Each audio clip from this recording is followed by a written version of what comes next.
Berbagi praktik baik, implementasi jurus 3 dan 1 program fasilitator daerah 7 jurus BK Hebat.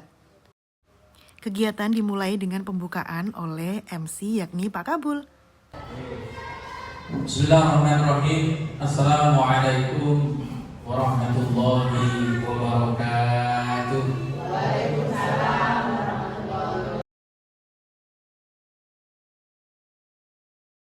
Dilanjutkan dengan sambutan dari Wakil Kepala Sekolah Bapak Arif Setiawan. Assalamualaikum warahmatullahi wabarakatuh. Yang kami hormati Bapak Asep, yang kami hormati Bapak Ibu dari SMP Negeri 2 Depok. Pertama, marilah kita mengucapkan bersyukur kepada Allah Subhanahu wa Ta'ala. Acara selanjutnya yakni doa yang dipimpin oleh Bapak Karnadi.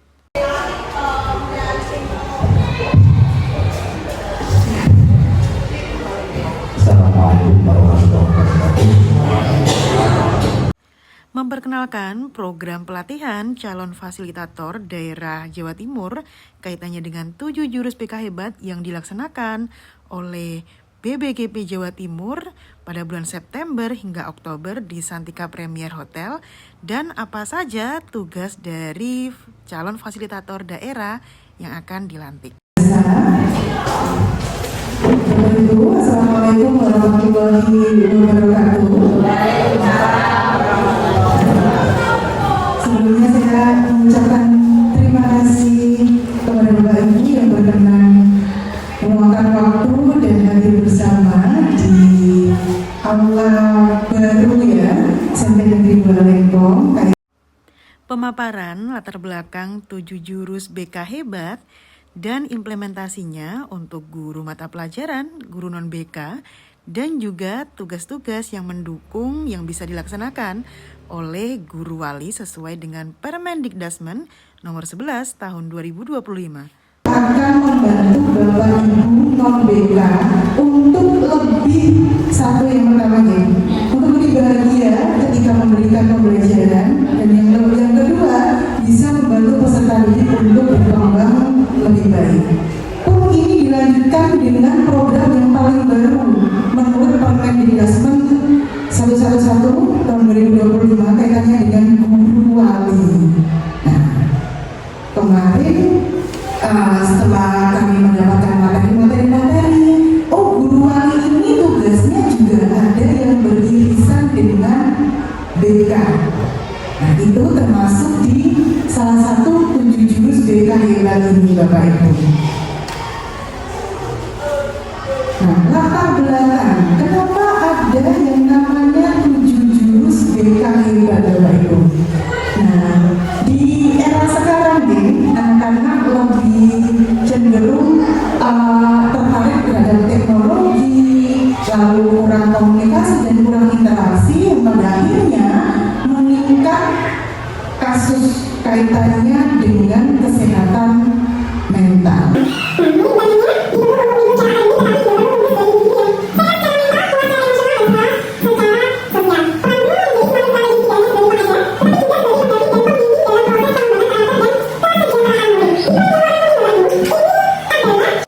Dan inti acara pemaparan implementasi jurus 3 dan 1 yang telah dilaksanakan oleh calon fasilitator daerah Dia Sriwilujeng SPDGR di SMP Negeri 2 Lengkong Nganjuk.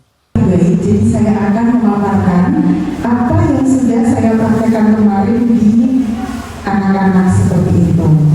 Bapak Ibu, kemarin saya praktik jurus ketiga, tumbuhkan resiliensi, dan jurus pertama, kenali potensi.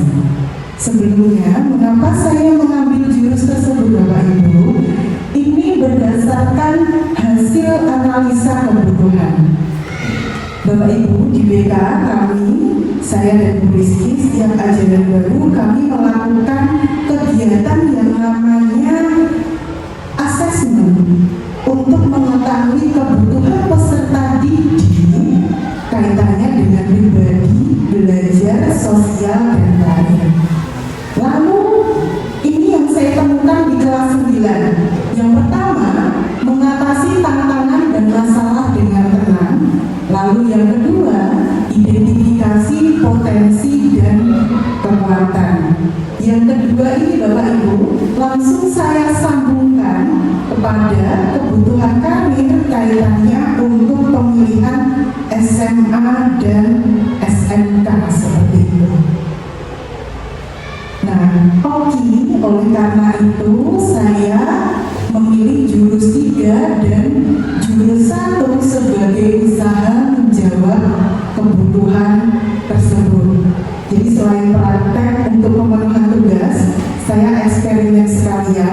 apakah jurus dan teknik yang digunakan itu cocok untuk anak-anak di SMP 2 Lempong. Jurus ketiga Bapak Ibu, saya menggunakan layanan konseling individu menggunakan pendekatan REBT. REBT itu adalah Rational Emotive Behavioral Therapy atau yang lebih mudah disebut pendekatan kognitif. Nah, di jurus 3 Bapak Ibu, ketika kita ingin menumbuhkan resiliensi atau ketangguhan mental peserta didik, kita membantu anak-anak untuk tumbuh pemikirannya dari fixed mindset ke growth mindset. Dari pemikiran yang tetap menjadi pemikiran yang bertumbuh dengan menggunakan teknik coping dan verbalisasi atau. Nah, sekarang yang jurus 1 Bapak Ibu, ini bisa penjenengan gunakan juga di rumah, bahkan untuk putra-putri jenengan, saudara dan lain sebagainya seperti itu. Nah, ini pelaksanaan jurus 1. Saya menggunakan modal konseling individu juga untuk mengenali potensi. Jadi anak saya berikan link untuk tes potensinya, anak mengisi, lalu ada sesi konseling dengan saya membahas hasil tes. Lalu setelah membahas hasil tes, saya berikan rekomendasi berdasarkan interpretasi dari hasil tes tersebut. Anak ke SMA, SMK, kalau SMK jurusannya apa saja seperti itu. Jadi diharapkan dari jurus 1 ini anak-anak tidak lagi bingung, minimal ada dasar. Oh, aku potensiku di sini ya. Tidak hanya katanya tetanggaku sekolah di sini enak, katanya saudaraku di sini gampang.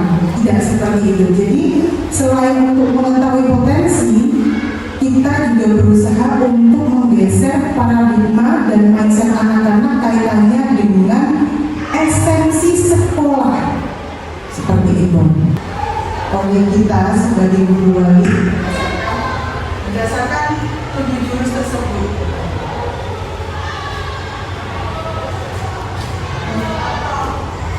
Sesi terakhir yakni tanya jawab dan juga praktik untuk mengaplikasikan website Aku Pintar guna kenali potensi yang dapat digunakan oleh guru mata pelajaran sebagai tugasnya sebagai guru wali untuk kenali potensi peserta didik. Agar lebih mudah memecahkan masalah dan menghasilkan solusi ketika berinteraksi dengan orang lain seperti itu. Kalau di situ Bapak Ibu di tes kemampuan itu Bapak Ibu hasilnya intrapersonal, artinya Bapak Ibu lebih suka memecahkan masalah